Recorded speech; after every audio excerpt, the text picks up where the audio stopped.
If you plant a seed today, do you expect to see a tree tomorrow? May tutubo ba kaagad dyan kapag nagtanim ka ng isang maliit na buto? So, syempre wala, di ba? We don't expect it to grow or to see the tree tomorrow agad-agad. And it's the same thing with investing.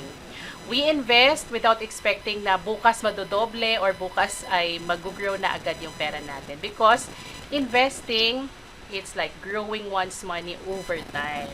First, we work for money, and then we also let money work for us. And we can only do that kapag nakakapag-save na tayo, dapat meron tayong ilalaan for investing para yung money na yan, sila naman ang mag-work para sa atin in the future. And the more your money works for you, the less you have to work for money. Hindi naman kasi tayo forever malakas, di ba? Ngayon siguro, yan, we're strong, we're able, we can go to work kahit night shift pa yan.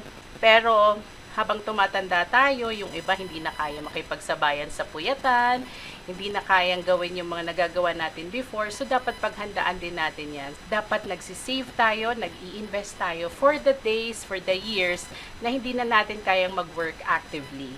And we can just rely on our passive income or yung mga fruit of our savings and investments na itinanim natin when we were still strong and able and young. So again, the more your money works for you, the less you have to work for money. Sila na yung magtatrabaho, sila na yung magbibigay sa atin ng returns pagdating ng araw. Ano ba yung mga factors na dapat nating i-consider bago tayo mag-invest? Kadalasan, pag may mga nag-a-approach sa akin, nag-i-email, nagtatanong, Miss Janice, paano pa mag-invest? Or saan ba ako pwede mag-invest? I have 5,000 extra money here. Diyan lang sa savings account ko, hindi naman tumutubo. Gusto ko sana i-invest. Pero, ano ba dapat ang una nating gawin or i-consider bago tayo mag-invest? Kasi, hindi dapat na pag mayroon tayong extra invest agad. First is your goal. Ano ba yung goal mo sa extra money mo na yan? Saan mo ito gagamitin? Smart goals, yung specific, measurable, attainable or achievable, and syempre time-bound. Kailangan parati yan may timeline. Hindi pwedeng, I want to earn a lot of money. Kailan? How much? So, dapat parating smart ang goals na isi-set natin. Okay? Second is time horizon. Kailan mo ito gagamitin? How long are you going to save up for that goal? And then, yung risk profile.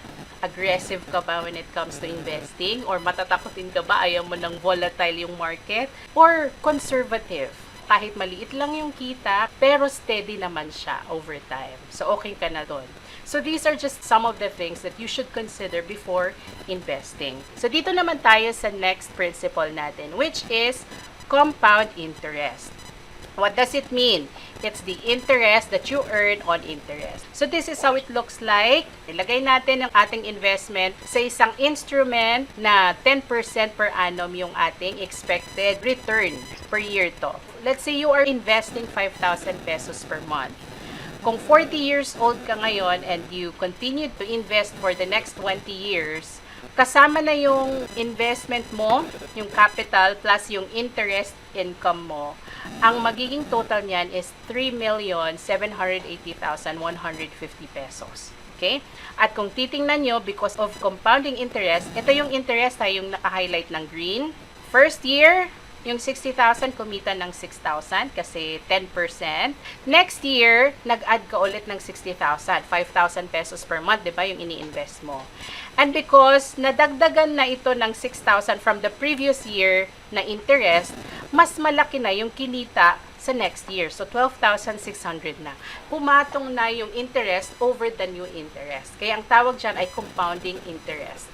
And you know what? Sabi nga ni Albert Einstein, this is the eighth wonder of the world kasi grabe yung power ng compounding interest, lalo na yung mga nagsa-start early.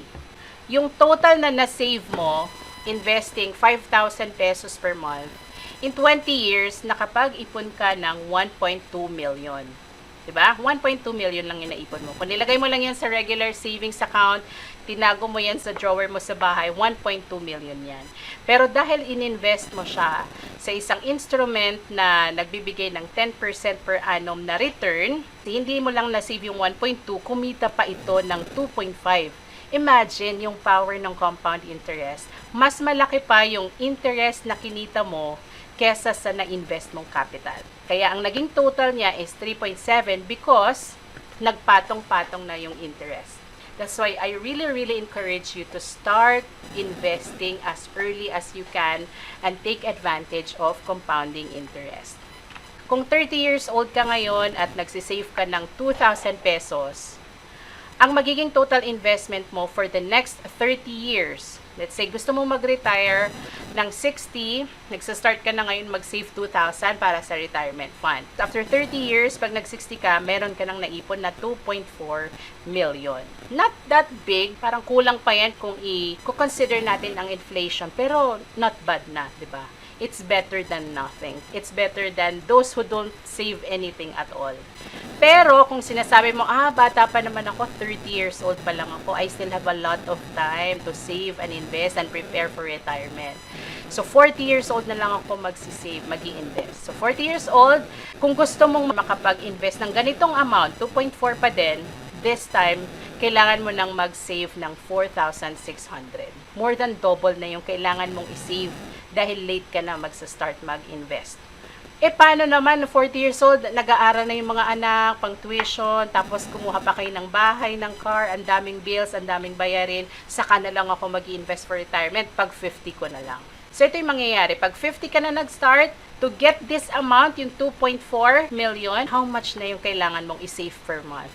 14,000 na. By that time, magka-college na yung mga anak mo, mas marami ng needs. Yung needs natin, yung bills natin, parami lang yan ng parami. Kaya, habang maaga, mag-start ka ng mag-save para kahit dumami pa yung bills mo by 40 years old, by 50 years old, na-establish mo na yung retirement fund mo. At hindi na malaking bagay yung 2,000 pagdating ng araw because of inflation. Halos hindi mo na yan mapapansin.